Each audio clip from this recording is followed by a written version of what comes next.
There is a specific kind of loneliness that only exists on the highway at 2 in the morning. When you're behind the wheel, encased in steel and glass, the world outside becomes nothing more than a blur of streaking lights fading into the rearview mirror. Inside the cabin, everything feels warm, safe. You hear the steady hum of the engine, the hiss of tires on wet asphalt, and above all, the rain. Tonight, imagine you are driving alone on an endless stretch of road. Your windshield wipers are fighting back the night, creating a hypnotic rhythm. Left, right, left, right. But in tonight's story, that peace is broken.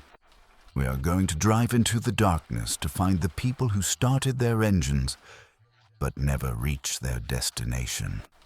The cars found abandoned on the shoulder, engines still warm, headlights cutting through the mist into nothingness, while the drivers simply vanished. From the phantom that haunted the freeways of Washington, D.C., to the families who disappeared without a trace on Route 66. These are the mysteries left on the asphalt. So, lean your seat back, close your eyes, and listen to the rain falling on the roof of the car. We are ready to drive. The 1970s, Washington, D.C. The 295 highway system coils around the city like a massive concrete snake. By day, it is a lifeline of noise and traffic. But when the sun goes down and the summer storms begin to wash over the city, the highway becomes a different world, empty, cold, and dangerous.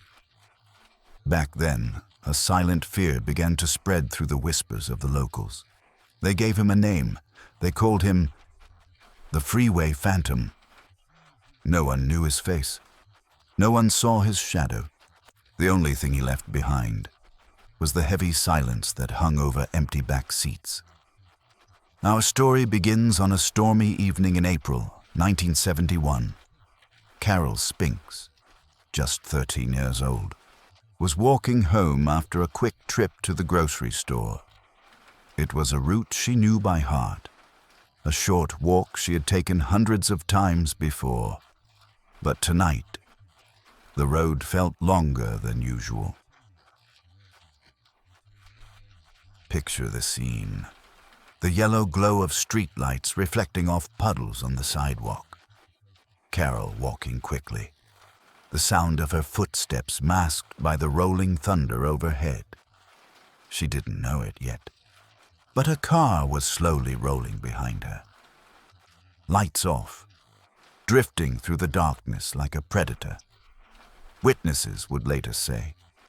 They heard no screams. There was no sound of screeching tires.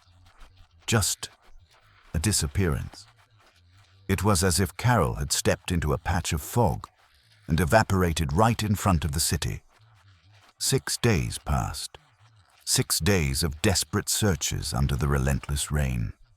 And then she was found, not deep in the woods, but right there, on the grassy embankment of the Papa 295 freeway. The way she was found left a question that has haunted detectives for over 50 years. She wasn't hidden. She was placed there, in plain sight of the thousands of cars that rushed by every day, as if the killer wanted to send a message that he owned this road. But the most chilling detail wasn't at the crime scene. It was what happened next, while the police were at a dead end. The phone rang at Carol's family home. It was a quiet morning. Carol's mother picked up the receiver. On the other end of the line, there was no heavy breathing, just a voice, calm, cold, and cruel. He didn't just confess. He described it as casually as if he were talking about a Sunday drive. He was playing a game, and he was just getting started. Now, imagine you are not in Carol's small neighborhood anymore. Imagine you are behind the wheel, driving that same stretch of highway. Right now, you merge onto I-295. The ramp curves slowly upward, and then straightens into a long, dark ribbon of wet asphalt. Overhead, the sky is a heavy, low ceiling of clouds. The kind of sky that never shows you the moon. Just a uniform, glowing gray. Your headlights cut two pale tunnels through the rain. Tiny droplets race toward you, then explode silently on the glass. The wipers swipe them away in slow, patient arcs. Left, right, left, right. The dashboard glows a soft, muted green. Needles hover calmly over the gauges. The radio is off. No music, no voices. Just you, the engine, and the sound of the storm. On your right, the guardrail flashes in segments. Silver, then gone. Silver, then gone. Like a heartbeat on a monitor. Beyond it, the ground drops away into a dark, grassy embankment. You know that somewhere along this line of metal and concrete, Carol was found. You pass an exit sign. The green rectangle bursts into view, lit by your high beams for just a second. White letters, a familiar neighborhood name. The same area she left and never returned to. Then the sign is gone, swallowed by the night behind you. Back in the 1970s, other girls walked similar roads. Small errands, quick trips, everyday routines. They carried grocery bags, school books, coins for the payphone. They were not thinking about shadows or killers. They were thinking about homework, about friends, about getting home before the rain got worse. And somewhere nearby, a car engine idled. Picture that car. It doesn't look dangerous at first. Not a blacked-out monster, not a movie villain's car. Just ordinary. Maybe a worn sedan with faded paint. Maybe a friendly shape. The kind of car a neighbor or a teacher might drive. The kind of car you would not notice in a supermarket parking lot at all. The driver rolls down his window. Rain beads on the glass, then falls away in clear strings. A voice calls out. Calm, casual. Maybe he offers a ride. Maybe he pretends to be helpful. Maybe he says he knows her family. There is no shouting, no dramatic chase. Just a small decision, made in seconds, under the soft tapping of rain. Witnesses later remember shapes more than faces. A girl bending toward a car, a door opening, a brief exchange, then the door closing with a soft, final thud.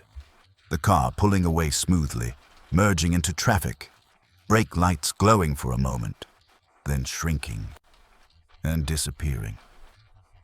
You can almost feel it now, as if you are sitting in that passenger seat. The smell inside the car is a mixture of old cigarette smoke, worn upholstery, maybe a hint of cheap cologne.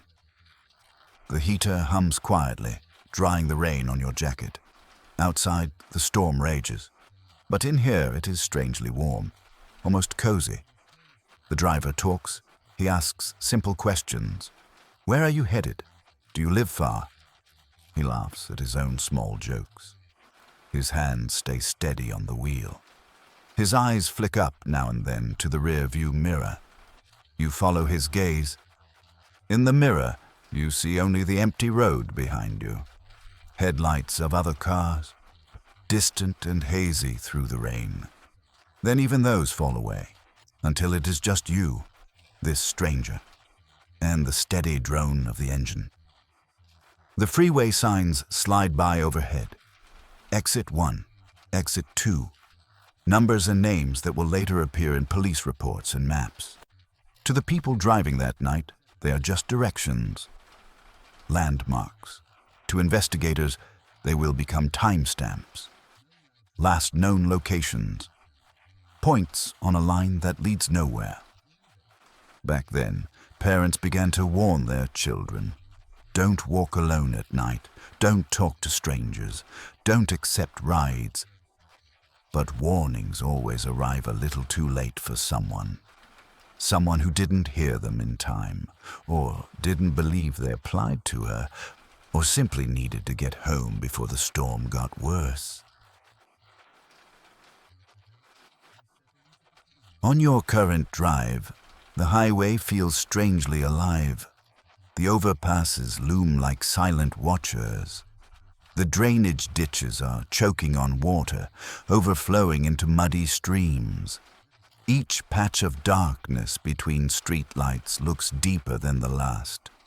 You realize how easy it would be to stop here, to pull on to the shoulder, cut your engine, and vanish into the wet grass. With the storm as cover, your footsteps would be swallowed by the hiss of the rain. Your shape would disappear within a few steps.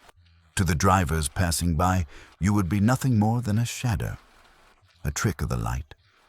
This, detectives would later say, was the phantom's hunting ground. Not a single alleyway, not a single house, but an entire system of roads. On maps pinned to the walls of the police station, lines of red string stretched along the freeway, connecting points where victims were last seen and where they were later found. Every new point added to the map lengthened the journey, yet somehow never brought them closer to him. When Carol was found, the city held its breath. Detectives arrived at the embankment, their boots sinking into the wet grass, their coats growing heavier with every drop of rain. Patrol cars idled nearby, blue lights spinning silently over the slick surface of the road. They walked the scene slowly, step by step, eyes scanning for anything out of place. A footprint, a tire track, a piece of fabric caught on the guardrail. What they found instead was a feeling, a sense that whoever had brought her here had taken their time. She had not been thrown from a moving car. She had not been hidden in panic. She had been placed, almost arranged. This was the first clue. Not something they could put in a plastic evidence bag, but a pattern in behavior. It suggested a killer who was not rushed, not afraid, someone who felt comfortable on this road. Then came the phone call. At Carol's family home, the shrill ring of the telephone cut through a quiet morning. Her mother lifted the receiver, expecting a neighbor, a relative, maybe an officer with another update. Instead, she heard him. His voice was not distorted, not disguised. He didn't whisper, he spoke clearly, calmly, as if he had every right to be there, in her ear, in her kitchen, in her life. He made references only the killer could have known, details that had not been released to the public, the way he described her, the way he described what he had done. The second clue, confidence. A man who calls the victim's family is not simply bragging. He is watching, measuring their pain, measuring the police response, standing close enough to the case to hear the sirens, but far enough to stay in the dark. Months passed. Then another girl vanished. Then another. Each time the same cold pattern unfolded. A missing person report, a frantic search, then a body. By the side of a road, always near the freeway, always placed where someone, anyone, might find her. Detectives began to see the highway itself as part of the crime scene. They collected traffic reports, weather records, construction schedules. They learned when the road was busiest and when it emptied out, leaving long stretches where a single pair of headlights might be the only light for miles. Among the later victims, there were strange, taunting touches. One girl was found with her shoes carefully placed beside her. Another seemed to have been redressed after death. One victim carried a note, a brief, eerie message believed to have been dictated by the killer himself. The third clue, control. Whoever the phantom was, he didn't just kill. He staged. He arranged. He left messages, not in words alone, but in positions, in details. In the quiet, deliberate way he returned these girls to the roadside. Investigators built profiles. They imagined a man familiar with the area, someone who knew the on-ramps and off-ramps by heart, someone who understood which spots were hidden from passing drivers and which slopes along the embankment would eventually draw attention. They pictured him driving the same route over and over, blending into the river of commuters during the day, hunting in the thin, lonely hours of the night. Perhaps he was a delivery driver, a laborer, a local resident who had grown up within the sound of those passing tires, but the clues never quite aligned. Fingerprints smudged by rain, tire tracks washed away before they could be cast in plaster, witness statements blurred by darkness, distance, and fear. Every time the investigation seemed to narrow, the highway opened up again into 1,000 possibilities. Years turned into decades. Files were boxed and moved. Photographs faded at the edges. New detectives inherited old questions, reopening folders that smelled faintly of damp paper and dust. They spread crime scene photos across desks, tracing the same routes on updated maps. The embankments were still there. The exits were the same. The ghosts of those nights remained. And yet, the phantom's name stayed in the unsolved column. Today, when the rain falls on I-295 at night, some drivers say the road feels heavier, as if the memories soaked into the asphalt have never washed away. They grip the steering wheel a little tighter as they pass the old exits. Their eyes linger, just for a second, on the dark slopes of the embankment, where headlights don't quite reach. Maybe it's nothing, just stories, just imagination. Or maybe, somewhere in that darkness, the phantom is still there.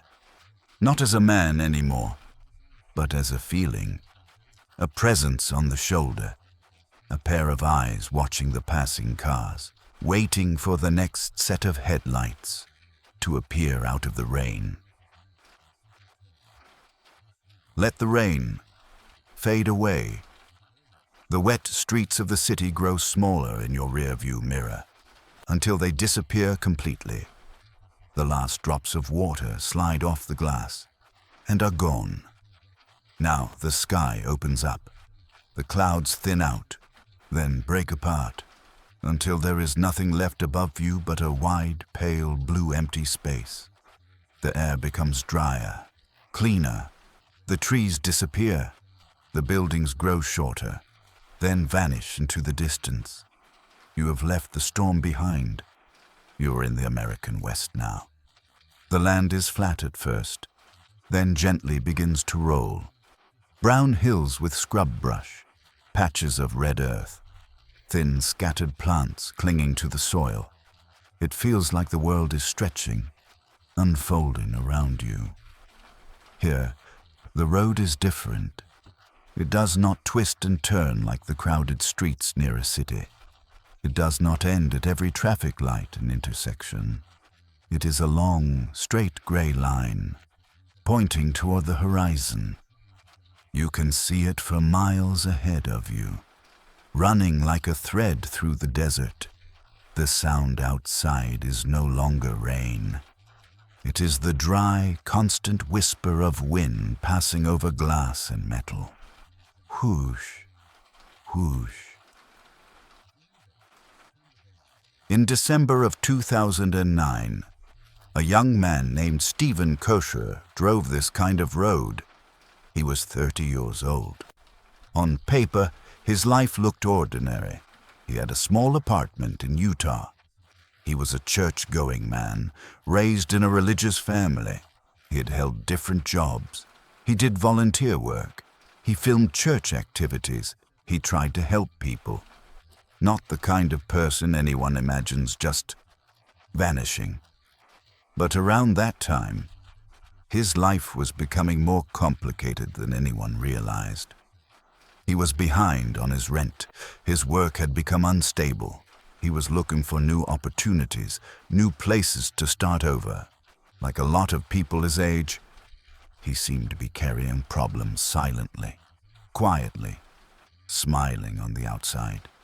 And then, one day, he got into his car. He did not tell his parents he was going on a trip. He did not send a message to friends saying goodbye. There was no dramatic note, no long confession, just a decision, at some point, to turn the key and start driving. Imagine being in that car with him from the very beginning. You close the door.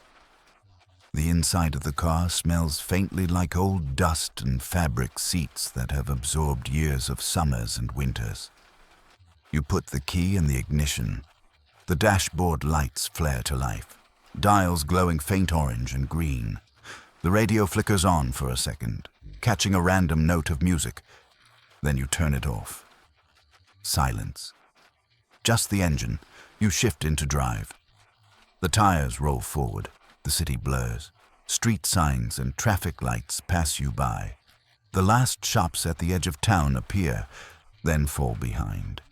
Gas stations, fast food signs, then open land. The more you drive, the more the world empties out. It is morning when you start. The sun is low, throwing long shadows from the telephone poles across the road. Little by little, those shadows grow shorter as the day warms up. The heat begins to build. The light outside becomes harsher. The sky turns brighter, almost white toward the horizon. Shimmering heat waves begin to dance above the asphalt, making the distant road look like it is underwater. You put on your sunglasses. The frame presses lightly against your temples. The air conditioner hums softly, blowing cool air across your face. Hour after hour, mile after mile, you keep moving. This is where highway hypnosis can begin. Highway hypnosis is not falling asleep exactly. It's more like slipping into a waking dream while your eyes are still open. Your hands stay on the wheel. Your foot stays on the pedal. Your body remembers what to do. But something in your mind loosens, drifts. You stop noticing each sign. You stop counting the mile markers. Your thoughts become like clouds, drifting across the wide open sky of your mind. You think about money, about bills, about what you'll tell your landlord. Then that thought floats away. You think about your parents, their faces, their voices. Will they be disappointed? Worried? Proud? That thought floats away too. You think about work, about faith, about whether the place you're going will be the place you finally feel steady again. The engine's low vibration becomes a kind of lullaby for your waking mind. The engine turns off. The world outside becomes still and hot. He steps out of the car. The air hits him like an oven door opening, dry, heavy. There is no shade except the narrow sliver cast by the gas station canopy. Heat rises up from the ground in waves, touching his legs through the fabric of his pants. He walks toward the store. Cool air spills out in a small gust as he opens the glass door. Inside, fluorescent lights buzz faintly overhead. The air conditioning is loud, almost too cold after the heat. The smell is a mix of coffee, cleaning chemicals, and sugary drinks. A cooler hums against one wall, lined with rows of water bottles, soda cans, and energy drinks. Bags of chips crinkle as he brushes past. Maybe there is a single clerk behind the counter, a bored teenager scrolling through their phone, or an older man watching a small TV, the sound turned low. To them, he's just another traveler. He buys something small, a drink, a snack. Maybe he pays in cash, sliding a worn bill across the counter. Maybe he barely speaks. A quiet thanks, and that's it. No one remembers him as a man about to vanish. He is just another face in a long, endless line of customers. Back in the car, he tears open the packaging slowly. Crumbs fall onto his lap. The steering wheel is warm under his hands. He glances at the clock. Time keeps moving, and so does he. Out on the highway again, the desert becomes more intense. The towns grow farther apart. The space between gas stations stretches. You can imagine the landscape shifting in small, almost unnoticeable steps. First, small hills begin to rise and fall along the roadside. Then red rock formations appear in the distance, like ruined ancient castles carved by the wind. Occasionally, a cluster of low buildings appears. A diner, a motel with a faded neon sign, a boarded-up shop with its windows covered in dust. Then, just as quickly, they disappear behind you. Sometimes, another car passes in the opposite direction. For a few seconds, you're not alone. Two travelers cross paths. Then, in an instant, they are gone, reduced to shrinking dots in the side mirror. Most of the time, it is just you, the line of the road, and the endless repetition. White line, gap, white line, gap, over and over, like a metronome for your thoughts. By the time he reaches Henderson, it is the middle of the day. The sky is bright, a hard, almost blinding blue. There are no storm clouds, no rain, just sun, and the soft shimmer of heat rising off the pavement. The highway signs that once listed cities and exits are gone now. Instead, smaller, quieter signs appear. Street names, speed limits, the word residential in faded print.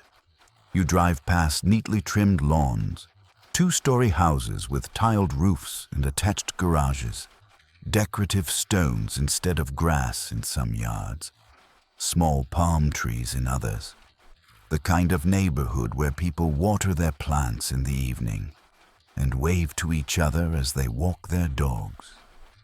It does not look like a place where people vanish. There is a soundscape here too, but it is different from the highway.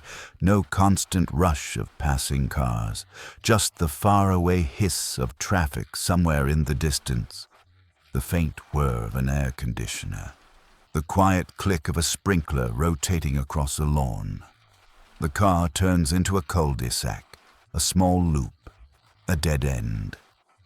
Here, the road curves gently around a central island of pavement. A few parked vehicles rest along the curb. The houses at the end of the circle face each other like silent observers. On one of those houses, a security camera is watching. Its black glass eye is pointed toward the street, quietly recording everything that passes in front of it. Most days, It captures nothing interesting, just delivery trucks, kids on bicycles, neighbors coming home with groceries. But on this day, it records something that will be watched and rewound and analyzed over and over again. Stephen's car pulls up at the edge of the frame. From the camera's point of view, it is just a small, light-colored sedan gliding into view and coming to a stop along the curb. You can imagine the last few seconds inside the car, his hands on the wheel, the engine humming, the air conditioner blowing across his face. Did he sit there for a moment, gathering his thoughts? Did he look around at the unfamiliar houses, wondering if this was truly the place he meant to be? We don't know. On the video, there is no sound, only movement. The door opens. Stephen steps out. He is wearing a light-colored shirt, dark pants, simple shoes. He does not slam the door. He does not rush. His movements are measured, calm. Did his heart race? Did his palms feel sweaty? Or was he oddly peaceful, the way some people become when they've finally made a decision, even a terrible one? He begins to walk, down the sidewalk, past a low wall, past the carefully kept yards and the shade of a few small trees. In his hand, he carries something, a folder, a binder, maybe a portfolio. It swings gently with each step, like an ordinary object held by a man on an ordinary errand. There is no visible hesitation. He does not stop and look around as if he were lost. He does not glance back at his car as if second-guessing his choice. Stride after stride after stride, he moves with a quiet purpose. On the left side of the screen, his car waits by the curb. Inside are things that belong to a man who expected a tomorrow. There are Christmas gifts, bought for his family, wrapped, thoughtfully chosen, sitting silently on the seat. These are not the actions of someone planning to disappear forever, at least not in the way we usually imagine. They are artifacts of a life that was still, in some part of his mind, continuing. Outside, the heat begins to rise. Shadows shorten. The neighborhood stays still. The camera watches as Stephen's figure grows smaller. He passes one house, then another. Then he reaches the edge of the frame, and with a few more steps, he is gone. He walks out of sight and never walks back in again. The camera keeps recording. Minute after minute after minute, it records the quiet street, a parked car, still, a small tree, barely moving in the slow wind. The sun crawls across the sky. The light changes, growing warmer as the afternoon deepens. Shadows lengthen, stretching across the asphalt. But Stephen does not return. Eventually, a neighbor drives home. Another person walks their dog down the opposite side of the street. The normal rhythm of the day goes on, completely unaware that a mystery has just unfolded in the background. The car sits there long enough for someone to notice it, to wonder who it belongs to call it in. When the police finally open it, they find no sign of struggle, no blood, no torn fabric, no obvious clue. Just the gifts, the personal items. Small things that say, someone intended to come back for this, but no one ever did.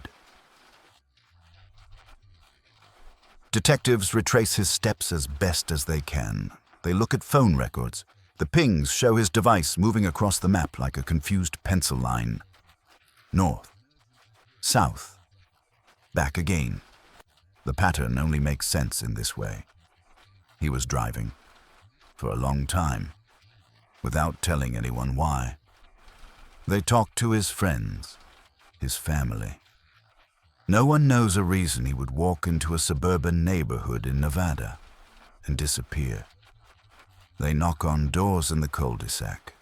They ask the residents if anyone saw a stranger walking by that day. Most people don't remember. For them, it was just another day. Another man in a white shirt. Another shadow passing their window. Some say he might have been going to a job interview. Others think he was delivering something. There are theories that he went to meet someone. Someone we can't see in the video, waiting just out of frame. Maybe there was another car parked further up the street. Maybe a door opened. Another voice called his name, and he simply stepped into a new vehicle and vanished from the camera's view. Or maybe he kept walking past the houses, past the last row of manicured lawns, past the clean concrete sidewalks, until the neighborhood ended.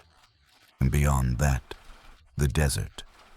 A wide open land where a person can walk into the scrub and not be seen again. We leave the dry heat of the desert far behind us now. We are traveling north, into the high mountains of California. It is night. The date is February 24th, 1978. Imagine you are sitting in the back seat of a large, heavy American car, a Mercury Montego. It is a car built for highways, for cities, for smooth pavement. It is not built for what is happening right now. Inside, the air is warm, the heater is blasting, fighting against the temperature outside. You are with 4 friends. You are all young men. You have known each other for years. Earlier tonight you were celebrating.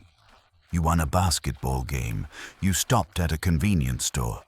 You bought snacks, hostess pies, candy bars, sodas. The wrappers are crinkling in your pockets. You should be driving home to Yuba City. It's an easy drive, a familiar drive. But you aren't going home, for reasons that no one will ever fully understand. The car has turned off the main highway. You are climbing up and up into the Plumas National Forest. Outside the window, the world has disappeared. There are no streetlights here, no houses, no moon, just a wall of black pine trees rushing past, and the swirling white hypnotic dance of snow in the headlights. It looks like you are driving into a tunnel of white stars. Millions of flakes hitting the windshield. Thwack, thwack, thwack. The wipers are working hard, pushing the heavy snow aside. But it keeps coming. The road beneath you is changing. First, it was asphalt. Then, it became gravel. Now, it is just dirt and mud, hidden under a thick layer of fresh powder. The car begins to slip. Just a little at first, a slide to the left, a correction to the right. The conversation inside the car stops. The laughter dies down. Now everyone is leaning forward, watching the road. Why don't you turn around? Why don't you go back down to the warmth of the valley? Maybe you think this is a shortcut. Maybe you are confused, or maybe you're just following the road because turning back on a narrow mountain track feels impossible. So you keep climbing, higher into the storm, higher into the silence. And then it happens. The tires lose their grip. They spin helplessly against the ice and mud. The heavy car slides sideways and settles into a snowbank. The driver tries again. Vroom, vroom, nothing. The wheels just dig deeper holes. The snow packs tightly around the frame of the car. You're stuck. The engine is turned off. The headlights flicker and go dark. Sit in that darkness for a moment. The only light comes from the snow itself, reflecting the faint gray glow of the storm clouds. The only sound is the wind whistling through the tops of the pine trees, sounding like 1,000 voices whispering at once. Whoo, whoo. Inside the car, the temperature begins to drop immediately. Without the engine, the metal of the car becomes like an ice box. You can see your breath puffing out in small white clouds. 5 men, sitting in the dark, wearing only light jackets, sneakers, not boots, not parkas. You check the glove box. Maps, papers, no help. You look out the back window. The tire tracks you made are already disappearing, being filled in by the falling snow. Fear begins to creep in. Not a sudden panic, but a slow, cold realization. You are miles from civilization. No one knows you are here. Someone suggests pushing the car. The cold hits you like a physical blow. It bites at your ears, your fingers. You push, you slip. The snow is deep, up to your shins, soaking your socks instantly. The car doesn't move. It is dead weight. You get back inside. You close the doors. But the warmth is gone now.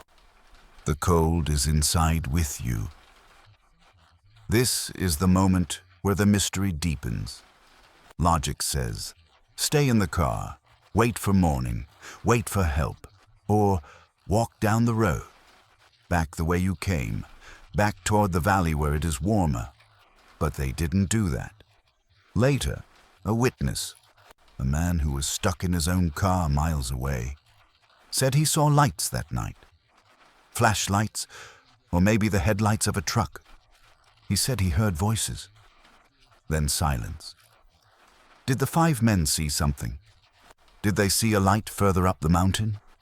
A ranger station, a cabin, or something else? Whatever they saw, or thought they saw, it made them leave the safety of the car. They opened the doors one last time. They stepped out into the blizzard, and they began to walk, uphill, into the teeth of the storm. Imagine that walk. 1 mile, 2 miles, 5 miles. The snow is heavy. Every step requires lifting your leg high, dragging it forward, putting it down. Your feet are numb. You can't feel your toes anymore. Your jeans are frozen stiff, rubbing against your legs like cardboard. The forest around you is ancient. The trees loom over the road like black towers. Shadows move in the corner of your eye. Is that a bear? Is that a person following you? Or is it just the wind playing tricks on a tired mind? They walked for miles in the dark, driven by fear, by hope, by confusion. They reached a trailer, a Forest Service shelter buried in snow. They broke a window to get in. Inside, there was food, canned rations. There was propane for heat, matches, paper, everything they needed to survive. But here is the most haunting part of the story. They didn't touch the food. They didn't turn on the gas. Why? Fear. They were afraid to make a noise, afraid to light a fire, afraid that the light would show something outside where they were. So they sat in the dark, in the freezing cold cabin, surrounded by food, and starved. Eventually, the struggle ends. Hypothermia is a strange thing. At first it is painful. You shiver violently. Your body fights to stay warm, but after a while, the shivering stops. The pain fades away. You don't feel cold anymore. You actually feel warm. A strange, comforting heat spreads through your chest. Your mind becomes foggy, dreamy. The panic dissolves. The forest doesn't look scary anymore. It looks beautiful. The snow looks soft, like a white feather bed. You just want to sit down, just for a minute, just to rest your eyes. You sit under a tree or lay down on the floor of the cabin. The wind sounds like a lullaby now. Soft, rhythmic, hush. Hush. The Yuba County Five found their peace on that mountain. The snow covered their tracks. It covered the car. It covered the cabin, turning everything into a smooth, unbroken sheet of white. Tonight, you can feel that same heaviness in your own limbs, not from cold, but from relaxation. Your blanket is warm, your pillow is soft. You are safe. You are not on the mountain. You are here. The journey is over. Let the snow fall outside your window in your imagination. Let it cover the noise of the world. Let it cover your worries. Everything is white. Everything is quiet. The road at night is a strange place. During the day, a highway is just a strip of concrete connecting 2 points on a map. But in the dark, it becomes something else. It becomes a tunnel of light, cutting through an ocean of shadows. Inside your car, you feel safe. You have your music, your heater, the soft glow of the dashboard. It feels like a small moving sanctuary. But what happens when the engine stops? What happens when the headlights go out and the sanctuary disappears? Tonight, we are going on a journey. We are going to open the case files of those who started their engines, but never reached their destination. From the rain-slicked streets of Washington, D.C., to the dry, endless highways of the Nevada desert. From the frozen mountain roads of California to the silent gravel paths of the rural Midwest. These are the stories of the wrong turn, the empty gas tank, the long walk into the dark. So, check your mirrors, lock your doors, lean back into your seat, and let's drive into the night. The snow of the mountains melts away, and we find ourselves in the flat, open fields of Minnesota. It is May. The air is cool, but not freezing. It is the kind of night where the sky is huge, and the stars look like they are touching the horizon. Brandon Swanson is 19 years old. He is a college student, smart, responsible. He has just finished celebrating the end of the semester with friends. He is happy. He gets into his car, a little Chevy Lumina, to make the short drive home. It is a drive he has made 1,000 times. But tonight, he decides to take the back roads, maybe to avoid police patrols on the highway, maybe just to enjoy the night air. The gravel crunches under his tires. Crunch, crunch, crunch. Dust billows up behind him in the red glow of his taillights. He is driving through farmland. No streetlights here, just dark fields stretching out forever on both sides. The only light comes from his headlights, cutting a cone of visibility into the blackness. And then, a mistake. He takes a turn too sharp, or maybe he doesn't see the ditch.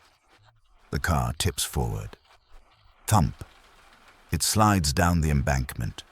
The wheels spin in the mud, but they can't get traction. The car is not damaged, but it is stuck, suspended, at an awkward angle, in the dark. Brandon does what anyone would do. He calls his parents. It is nearly 2 o'clock in the morning. His father picks up. Brandon sounds calm, not panicked, just a little frustrated. "I'm in a ditch," he says. "Come pick me up." He tells his father he is near the town of Lind. He can see lights in the distance. "Flash your headlights," he tells his dad. "I'll signal back." For the next 47 minutes, Brandon stays on the phone with his parents. 47 minutes. Imagine that conversation. A father driving around in his truck looking for his son. A son walking in the dark, describing what he sees. "I'm walking toward the lights," Brandon says. "I'm walking along a fence line. I can hear water nearby." We are walking with him now. Feel the gravel under your shoes. The night air is damp. The smell of wet earth and grass is strong. The crickets are deafeningly loud. Chirp, chirp, chirp, chirp. He sounds lucid. He isn't slurring his words. He isn't scared. He is just a young man, walking home, following a light he sees on the horizon. But here is the mystery. The lights he saw were not the town of Lind. His father was waiting at the spot Brandon described, flashing his truck lights, but Brandon saw nothing. "I don't see you," he said. "I'm going to keep walking to the town lights." Where was he really? What lights was he following? Were they street lights, or stars, or something else entirely? The call drags on. 2:30 a.m., 3 a.m. Brandon mentions cutting across a field to save time. We can hear the sound of his footsteps changing, leaving the crunch of the gravel road, moving into the soft swish of tall grass. Swish, swish, swish.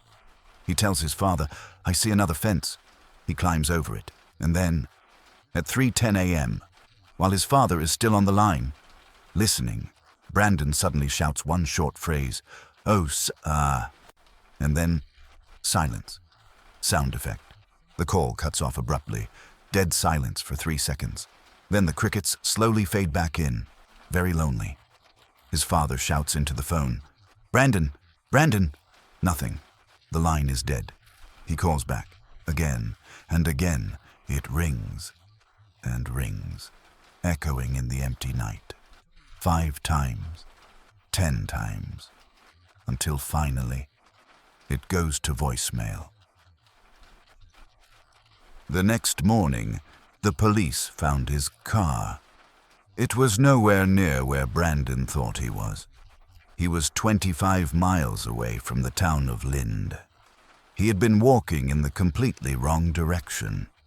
The lights he was following might have been a distant grain elevator, or maybe just a trick of the atmosphere.